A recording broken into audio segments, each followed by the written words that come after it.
Ah, vous êtes là. Bienvenue à nouveau sur les Chroniques bibliques, saison 5, épisode 8, avec le thème toujours héritier ou esclave. Et on est en train de découvrir l'importance d'être libre. Et le verset que nous avons pris et que nous continuerons à garder est celui de Galates au chapitre 4 et le verset 30. Galates 4, 30 nous dit « Mais que dit l'Écriture ?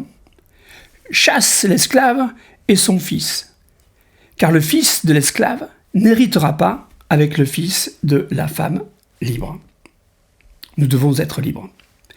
Mais où en sommes-nous ? Comme je suis aussi un professeur, quelque part, un enseignant, c'est bon de refaire un petit peu le point sur tout ce qu'on a vu, assez rapidement. Donc on était parti d'Abraham, à qui Dieu avait donné la promesse, celle de la terre promise, et à lui et à sa postérité. Et on a vu que nous avons dû exclure Ismaël pour suivre la piste de Isaac. D'Isaac, on est remonté à Jacob, et on a vu que Jacob est devenu Israël. De Jacob, un de ses fils a été mis en avant, c'est Joseph. Mais Joseph a été vendu en tant qu'esclave. Il était le premier-né de Rachel, et ses frères l'avaient vendu en Égypte pour être un esclave. Mais finalement, tout cela, en fait, était déjà prévu par Dieu, puisqu'il avait déjà annoncé que le peuple hébreu irait en esclavage en Égypte, et qu'il y resterait environ 430 ans. Et qu'au bout de 430 ans, Dieu ferait sortir son peuple, et il l'a fait en envoyant Moïse. Mais on a vu que Moïse n'est pas celui qui a obtenu à nouveau la promesse. Il semble que la promesse, quelque part, envers la descendance, envers cette postérité, ait été suspendue quelque part. Et on a vu que Dieu avait... C'est moi qui pense, mais Dieu a du mal à faire sa promesse et de la lier avec tout ce qui a trait à l'esclavage. Non, il veut le donner à des gens qui sont libres.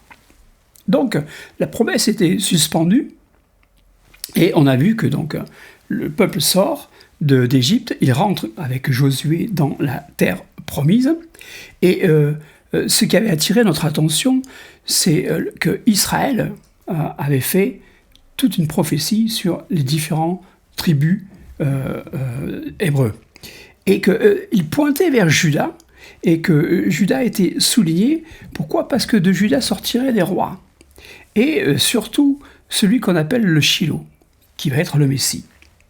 Et nous avons vu donc, alors que le peuple commençait à conquérir plus ou moins le territoire, qu'il se pervertit finalement un petit peu, il ne gagne pas tout le territoire, et il demande à l'époque du prophète Samuel, il demande un roi pour être comme toutes les nations, et ce roi qui a été désigné, qui était selon le cœur du peuple, était le roi Saül. Il était de la tribu de Benjamin. Mais Saül n'a pas obéi à Dieu, et Dieu l'a rejeté à cause de sa désobéissance. Du coup, Dieu veut se trouver un homme selon son cœur. Et c'est David. Et on connaît bien le roi David. On ne va pas rentrer dans tous les épisodes de la vie de David, mais on veut se concentrer sur le fait qu'avec David, commence une période où ils vont conquérir quasiment tout le territoire qui était de la promesse. Et Dieu va renouveler cette promesse parce que David a eu à cœur de lui construire une maison, un temple. Et comme David était vraiment engagé vers le Seigneur et qu'il était vraiment selon son cœur, il fait tout pour cela. Et le Seigneur va lui parler à travers un prophète. Et on va retrouver à ce moment-là cette promesse et la postérité. Et pour cela, on va tourner dans 1 Chronique au chapitre 17, du verset 11 au verset 14. Et on va voir dans ce passage que la promesse est légèrement différente, mais qu'elle concerne justement ce qui avait été déjà donné et ce retour à cette notion de postérité. Donc 1 Chronique 17, de 11 à 14. C'est Dieu qui parle à David. « Quand tes jours seront accomplis et que tu iras auprès de tes pères, j'élèverai ta postérité après toi, l'un de tes fils, et j'affermirai son règne. Ce sera lui qui me bâtira une maison, et j'affermirai pour toujours son trône. Je serai pour lui un père, et il sera pour moi un fils. Et je ne lui retirerai point ma grâce, comme je l'ai retirée à celui qui t'a précédé. Je l'établirai pour toujours dans ma maison et dans mon royaume, et son trône sera pour toujours affermi. Donc, on voit ici que ce retour de la promesse avec une légère différence. Il ne parle plus du territoire qui doit venir, ni de la multiplication de la postérité. Ici, en fait, on se recentre, on se refocalise sur un individu. Et bien sûr, David ayant conquéri tout le territoire, ils étaient déjà dans le territoire, donc plus la peine de reparler du territoire. Mais là, Dieu en parle d'une manière différente et dit, c'est mon royaume. C'est mon royaume. La terre promise est aussi le royaume de Dieu. Ça, ce sont des choses qui nous parlent. Et donc, on voit que David ici n'est encore qu'une fois qu'un maillon de la chaîne, puisqu'il parle à David et il lui dit « à ta postérité ».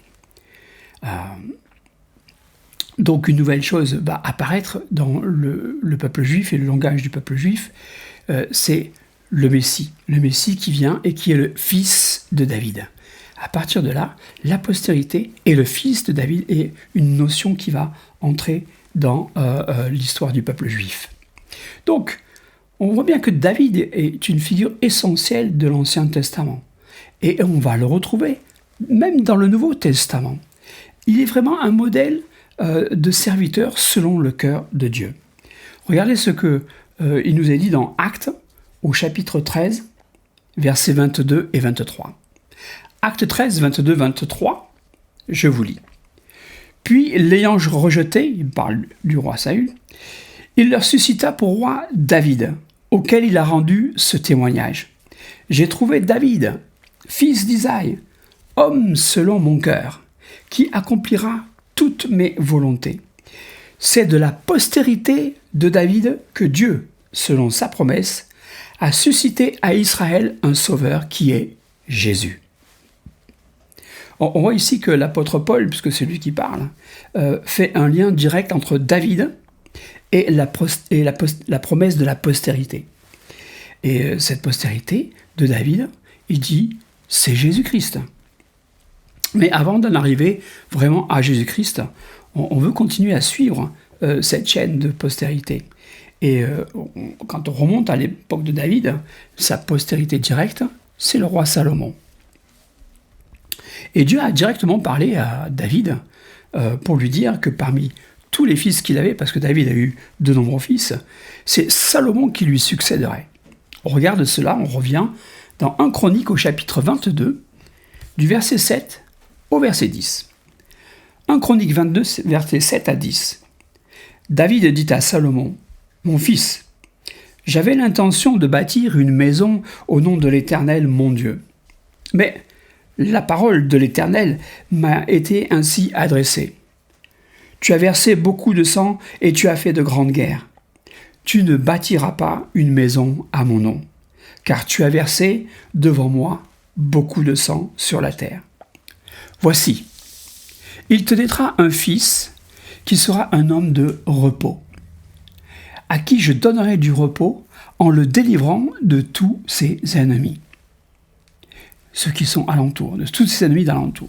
« Car Salomon sera son nom, et je ferai venir sur Israël la paix et la tranquillité pendant sa vie. Ce sera lui qui bâtira une maison à mon nom. Il sera pour moi un fils, et je serai pour lui un père. Et j'affermirai pour toujours le trône de son royaume en Israël. » Salomon, donc, est désigné comme étant la postérité directe de David, fils qu'il a eu de sa femme Bathsheba. Et Salomon était aimé de Dieu. Ça, on le voit, c'est la parole qui nous le dit dans 2 Samuel 12, versets 24 et verset 25. 2 Samuel 12, versets 24-25. David consola Bathsheba, sa femme, et il alla auprès d'elle et coucha avec elle. Elle enfanta un fils et qu'il appela Salomon, et qui fut aimé de l'Éternel. Il le remit entre les mains de Nathan, le prophète, et Nathan lui donna le nom de Jédidja, à cause de l'Éternel. Ce nom qui est changé de Salomon en Jédidja, Jédidja signifie bien-aimé de l'Éternel. Toutefois, la promesse est liée à l'obéissance des fils de David. Dieu, encore une fois, met une condition. Il dit, ok, maintenant, vous êtes dans la terre promise, et pour que la chaîne de postérité puisse continuer, il faut rester dans cette obéissance et rester libre de toutes choses. Et on voit dans 2 Chroniques au chapitre 7, versets 17 à 20, le lien que Dieu fait avec la promesse. Et il dit, « Et toi, si tu marches en ma présence, comme a marché David ton père, faisant tout ce que je t'ai commandé, et si tu observes mes lois et mes ordonnances, j'affermirai le trône de ton royaume, comme je l'ai promis à David ton père en disant, tu ne manqueras jamais d'un successeur qui règne en Israël. Mais si vous vous détournez, si vous abandonnez mes lois et mes commandements que je vous ai prescrits, et si vous allez servir d'autres dieux et vous prosterner devant eux, je vous arracherai de mon pays que je vous ai donné. Je rejetterai loin de moi cette maison que j'ai consacrée à mon nom, et j'en ferai un sujet de sarcasme et de raillerie parmi tous les peuples. » Cette parole reste vraie pour aujourd'hui, et on peut regarder le peuple d'Israël et comment le temple a été détruit, parce que justement, malheureusement, à travers l'histoire, Salomon s'est détourné de Dieu. Son fils Roboam n'a pas fait mieux. Le royaume s'est divisé en 2 parties. Israël au nord est tombé au fur et à mesure dans l'idolâtrie, et elle fut emmenée en captivité par les Assyriens. Et le royaume du sud, qui est appelé le royaume de Juda, a connu aussi quelques réformes, mais il a fini aussi par chuter, comme avait chuté Samarie, et a fini être déporté par les Babyloniens. Dans cette période très troublée, les prophètes ont quand même encouragé le peuple avec la promesse d'une postérité de David qui va devenir une espérance en un Messie sauveur. Regardons ce que nous dit Jérémie au chapitre 33, versets 14 et 15. Jérémie 33, versets 14 et 15. « Voici, les jours viennent, dit l'Éternel, où j'accomplirai la bonne parole que j'ai dite sur la maison de Juda. En ces jours-là et en ce temps-là, je ferai éclore à David un germe de justice. Il pratiquera la justice et l'équité dans le pays. » Plus loin, un petit peu plutôt un verset avant, dans Jérémie au chapitre 23 et au verset 5, Jérémie 23 et verset 5, on dit encore cela. « Voici, les jours viennent, dit l'Éternel, où je susciterai à David un germe juste. Il régnera en roi et prospérera. Il pratiquera la justice et l'équité dans le pays. » Ah, ce germe est une autre manière de nommer le Messie. Et ça, on va le retrouver dans les prophéties de Zacharie. Zacharie au chapitre 3, verset 8, et Zacharie 6, 12. Zacharie, chapitre 3, verset 8, et chapitre 6, verset 12. Il dit « Écoute donc, Josué, souverain sacrificateur, toi et tes compagnons qui sont assis devant toi, car ce sont des hommes qui serviront de signe. Voici, je ferai venir mon serviteur le germe. Tu lui diras, ainsi parle l'Éternel des armées. Voici un homme dont le nom est Germe. germera dans son lieu et bâtira le temple de l'Éternel. On va se tourner encore une fois aussi vers le prophète Ésaïe au chapitre 4 et verset 2. Ésaïe 4, 2 nous parle aussi de ce germe. Et il nous dit, en ce temps-là, le germe de l'Éternel aura de la magnificence et de la gloire, et le fruit du pays aura de l'éclat et de la beauté pour tous les réchappés d'Israël. Voilà quelque chose qui va nous encourager à aller à la recherche de ce germe. Mais on voit que avec David, puisqu'il était en possession déjà du pays, qu'il lui parle de sa postérité, et que une nouvelle expression apparaît. Ce sont deux grandes expressions qu'on a vues, qu'on décrypte de ce que la Bible dit, le Dieu d'Abraham, d'Isaac et de Jacob. On a vu que ça s'était arrêté à ce moment-là, parce que le peuple était parti en esclavage. Et voilà qu'il rentre dans la terre promise, et on n'entend plus parler plus de cette expression. Il y a quelque chose de nouveau qui vient, on entend parler de cette postérité future qui doit devenir le fils de David. Le suspense est là. Je m'arrête pour aujourd'hui. Si vous avez aimé, comme d'habitude, mettez un like. N'hésitez pas, partagez. Ce sera une grande bénédiction et pour vous et pour tous ceux à qui vous le partagerez. Soyez bénis. À bientôt.